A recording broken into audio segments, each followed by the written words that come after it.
Today, it's time to get schooled. And speaking of today, did you know that on this day, December 12th, 1977, the music drama Saturday Night Fever starring John Travolta had its world premiere? The film centers around a young Italian-American from Brooklyn, Tony Manero, struggling with his identity, his working-class values, and seemingly his gloomy future. He finds purpose, meaning, and hope on the dance floor, with the help of an outsider, Stephanie from Manhattan, played by Karen Lynn Gorney. Tony learns about other worlds. Tony's world will never be the same. The film went on to become a giant hit. For notable film critic Gene Siskel, his favorite film of all time. But it was the soundtrack that we remember most. It remained on Billboard's album charts for 120 consecutive weeks. Needless to say, the disco music on that album became an international sensation. Truly to this day, staying alive.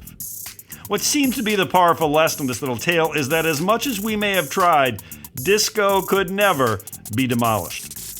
In the 1970s, disco as a music form took over the airwaves.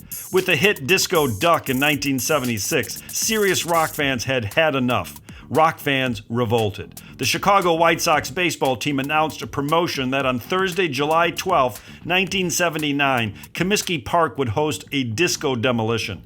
In between a doubleheader, a giant container filled with disco records would be exploded on the field. The game sold out. With a local DJ riling up the crowd, when the container blew up, thousands of ravenous fans stormed the field. The second game had to be forfeited. Disco music did in fact fade into the background during the 1980s with the rise of alt-rock. Nevertheless, any look at today's charts or when you visit the local dance club, don't be surprised what you will hear. Is that disco? Still got that fever. Psst, it's PROLOG with Mr. Review.